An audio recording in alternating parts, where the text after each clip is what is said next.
باب نمبر 94 بیوی کے خاوند پر حقوق کے بیان میں۔ بیویوں کے حقوق اپنے خاوندوں پر بہت ہیں، من جملہ ان کے یہ ہیں کہ ان کے ساتھ حسن سلوک و اعلیٰ اخلاق سے پیش آنا اور ان کی طرف سے چھوٹی چھوٹی تکالیف کا برداشت کرنا اور باعث ان کے کم عقل ہونے کے ان کے اوپر رحم کرنا، جیسا کہ اللہ تعالی نے فرمایا ہے وَعَاشِرُوهُنَّ بِالْمَعْرُوفِ، ان کے ساتھ حسن اخلاق اور نیک عادات کے ساتھ سلوک کرو، اور ان کے حقوق کی تعظیم جتلانے کے واسطے فرمایا وَأَخَذْنَا مِنْكُمْ مِيثَاقًا غَلِيظًا، انہوں نے تم سے مضبوط و پکے وعدے لیے ہوئے ہیں۔ کسی نے صاحب بالجنب کی تفسیر میں کہا ہے کہ صاحب بالجنب یعنی پہلو کا دوست ہے سے مراد عورت ہے۔ رسول اللہ صلی اللہ علیہ وسلم نے اپنی آخری وصیت میں 3 باتیں کہتے رہے، یہاں تک کہ آپ صلی اللہ علیہ وسلم کی زبان پھسل گئی اور آواز دھیمی ہو گئی۔ اول کہتے رہے الصلاۃ الصلاۃ یعنی نماز پر قائم رہنا، دوم کہتے رہے کہ اپنے خادموں کو ان کی طاقت سے بڑھ کر تکلیف نہ دو، تیسری بات یہ تھی اللہ اللہ فی النساء یعنی عورتوں کے حقوق میں اللہ سے ڈرو کہ وہ تمہارے ہاتھ میں اسیر ہیں، تم نے ان کو اللہ کی امانت کر کے لیا ہے اور اللہ کی اجازت سے ان کی شرمگاہوں کو حلال کیا ہے۔ رسول اللہ صلی اللہ علیہ وسلم نے فرمایا ہے کہ جو شخص اپنی عورت کی بدخلقی پر صبر کرتا ہے، اللہ اس کو ایوب علیہ السلام کا سا اجر عطا کرتا ہے، اور جو عورت اپنے خاوند کی بدخلقی پر صبر کرتی ہے، اللہ اس کو آسیہ عورت فرعون کا ثواب عطا کرتا ہے۔ جاننا چاہیے کہ حسن خلق کے معنی صرف عورتوں کو تکلیف نہ دینا ہی نہیں ہے، بلکہ ان کی طرف سے جو تکالیف پہنچیں انہیں برداشت کرنا بھی اس میں شامل ہے، نیز ان کے طیش و غضب کے وقت بھی حلم و تحمل سے کام لینا چاہیے، جیسا کہ رسول اللہ صلی اللہ علیہ وسلم اپنی بیویوں کے ساتھ کیا کرتے تھے کہ آپ صلی اللہ علیہ وسلم کی بیویاں آپ صلی اللہ علیہ وسلم کے ساتھ بالمقابلہ کلام کرتی، اور کبھی کوئی بیوی آپ صلی اللہ علیہ وسلم کے رات تک گھر میں داخل نہ ہونے دیتی۔ رسول اللہ صلی اللہ علیہ وسلم کو رات تک گھر میں داخل نہ ہونے دیتی۔ ایک دفعہ حضرت عمر رضی اللہ عنہ کی بیوی نے آپ کے ساتھ بالمقابلہ کلام کی۔ حضرت عمر رضی اللہ عنہ نے کہا اے بدکار، تو میرے ساتھ بالمقابلہ کلام کرتی ہے اور ترکی بترکی جواب دیتی ہے۔ اس نے کہا کہ رسول اللہ صلی اللہ علیہ وسلم کی بیویاں ان کے ساتھ برابر کلام کرتی تھیں، حالانکہ وہ تجھ سے اچھے تھے۔ عمر رضی اللہ عنہ نے کہا اگر تو میرے ساتھ دلیری سے کلام کرے گی تو نقصان اٹھائے گی۔ تو حضرت عائشہ رضی اللہ عنہا کے حال پر نہ جانا، وہ تو رسول اللہ صلی اللہ علیہ وسلم کی چہیتی بیوی تھیں۔ غرض یہ کہ حضرت عمر رضی اللہ عنہ نے اپنی بیوی کو دلیری و بے باکی کے ساتھ کلام کرنے سے ڈرایا۔ روایت ہے کہ ایک دفعہ رسول اللہ صلی اللہ علیہ وسلم کی بیویوں میں سے ایک نے رسول اللہ صلی اللہ علیہ وسلم کے سینے پر مکہ مارا، اس کی ماں نے اس کو جھڑکا۔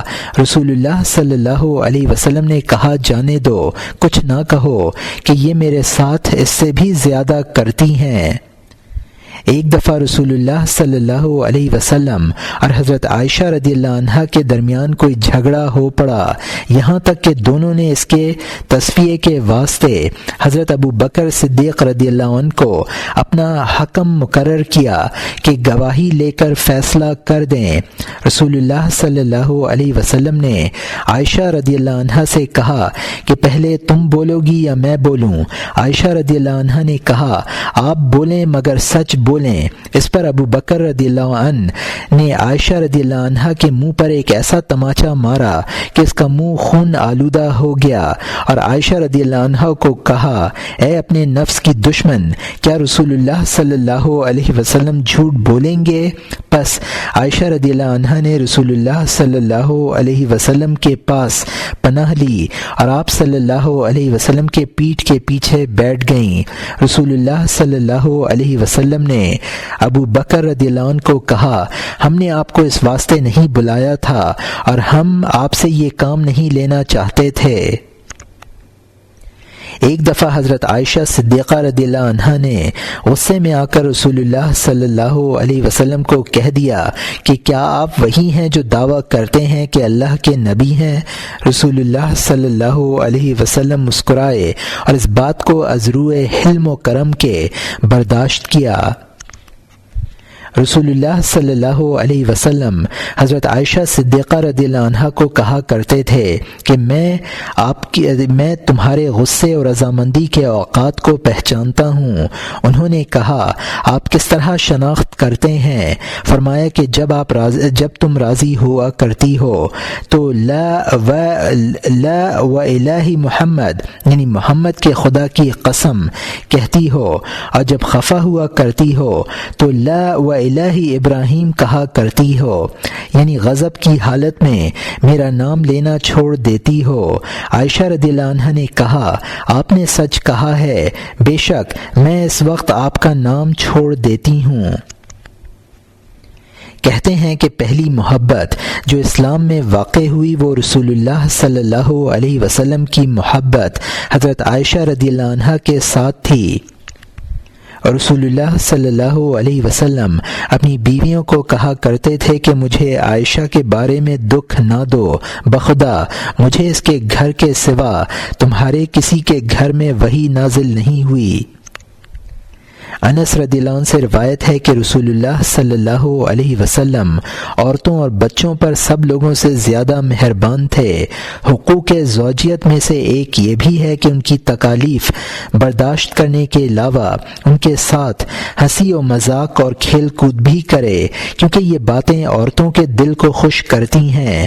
رسول اللہ صلی اللہ علیہ وسلم اپنے بیویوں کے ساتھ مذاق کرتے اور ان کی عقول کے موافق ان کے ساتھ اعمال و اخلاق سے پیش آتے، یہاں تک کہ روایت ہے کہ رسول اللہ صلی اللہ علیہ وسلم عائشہ رضی اللہ عنہا کے ساتھ دوڑ لگاتے، کبھی عائشہ صدیقہ رضی اللہ عنہا آگے نکل جاتی اور کبھی رسول اللہ صلی اللہ علیہ وسلم ان سے سبقت لے جاتے اور فرماتے، لو اب برابر ہو گئے۔ خبر میں ہے کہ رسول اللہ صلی اللہ علیہ وسلم اپنی بیویوں کے ساتھ سب لوگوں سے زیادہ خوش طبعی اور ظرافت کرتے تھے۔ عائشہ رضی اللہ عنہا نے کہا ہے کہ ایک دن میں نے حبشی لوگوں کی آواز سنی جو عاشورہ کے روز کھیل رہے تھے۔ رسول اللہ صلی اللہ علیہ وسلم نے مجھ سے کہا، کیا تم ان کا کھیل دیکھنا چاہتی ہو؟ میں نے کہا ہاں۔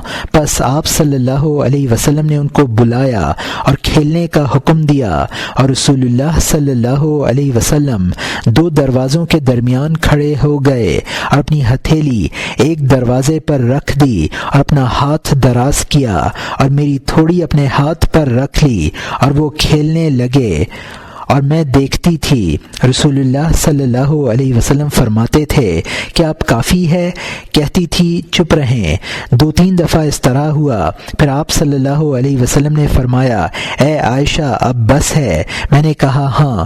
پھر آپ صلی اللہ علیہ وسلم نے ان کی طرف اشارہ کیا اور وہ چلے گئے۔ رسول اللہ صلی اللہ علیہ وسلم سب لوگوں سے ایمان میں اکمل تھے اور سب سے زیادہ خلیق تھے اور اپنے اہل کے ساتھ سب سے زیادہ مہربان تھے۔ رسول اللہ صلی اللہ علیہ وسلم نے فرمایا کہ تم میں اچھا وہ ہے جو اپنی عورتوں کے ساتھ اچھا ہے، اور میں اپنی عورتوں کے ساتھ تم سے زیادہ بھلائی کرتا ہوں۔ عمر رضی اللہ عنہ نے باوجود سخت طبع ہونے کے فرمایا ہے کہ انسان کو چاہیے کہ اپنے اہل کے ساتھ بچے کی مانند ہو، اور جب لوگوں میں جائے تو بہادر آدمی ہو۔ لقمان علیہ السلام کا قول ہے کہ عقل مند کو چاہیے کہ اپنے اہل میں بچے کی مانند ہو، اور جب لوگوں میں جائے تو مرد کامل ہو۔ خبر میں ہے کہ اللہ تعالیٰ عورتوں پر سختی کرنے والے متکبر کو پسند نہیں کرتا۔ رسول اللہ صلی اللہ علیہ وسلم نے جابر رضی اللہ عنہ کو کہا تھا کہ تو نے بکر عورت سے کیوں نہ شادی کی کہ تو اس سے ملاعبت کرتا اور وہ تیرے ساتھ کھیل و کود کرتی۔ ایک اعرابی عورت اپنے مردہ خاوند کی اس طرح تعریف کرتی ہے کہ جب وہ گھر آتا تھا تو بڑا خوش طبع وہ ہنسنے والا تھا، اور جب وہ باہر جاتا تھا خاموش رہتا تھا، جو پاتا تھا کھا لیتا تھا، جو چیز گم ہو جاتی تھی اس کی نسبت کبھی سوال نہیں کرتا تھا۔ لیکن یہ ضروری ہے کہ خوش طبعی اور حسن خلق میں حد اعتدال سے تجاوز نہ کر جائے، جس سے عورت کے اخلاق بگڑ جائیں اور مرد کی ہیبت ساقط ہو جائے۔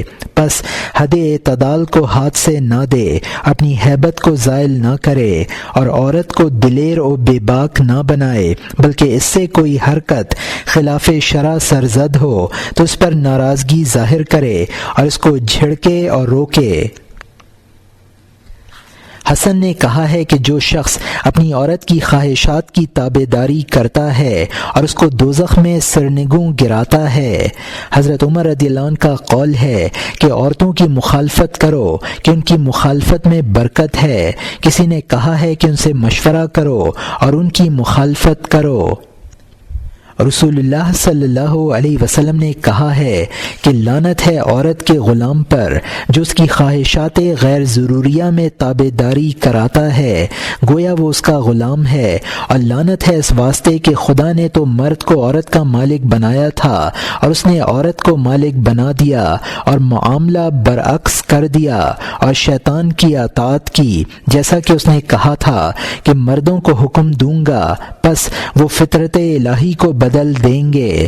اللہ تعالیٰ نے مرد کو متبوع و حاکم بنایا، نہ تابع و محکوم، جیسا کہ فرمایا ہے الرجال قوامون علی النساء، مرد عورتوں پر غالب و حاکم ہیں اور خاوند کو سردار بنایا ہے، جیسا کہ سورہ یوسف میں فرمایا ہے وَأَلْفَيَا سَيَّدَهَا لَدَى الْبَابِ، اور ان دونوں یعنی یوسف و زلیخا نے زلیخا کے سید یعنی خاوند کے دروازے کے پاس پایا۔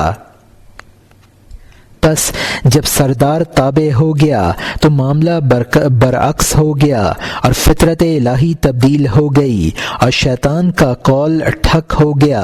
عورت کی مثال نفس امارہ کی مانند ہے، اگر تو اس کی باگ کو کھینچے گا تو تیری تابع رہے گی، اور اگر تو اس کی باگ ڈھیلی کر دے گا تو تجھ کو اپنی طرف کھینچے گی۔ اگر تو اسے زور سے لگام دے گا اور سختی کے موقع پر اس پر مضبوط ہاتھ ڈالے گا تو تیری تابع ہو جائے گی۔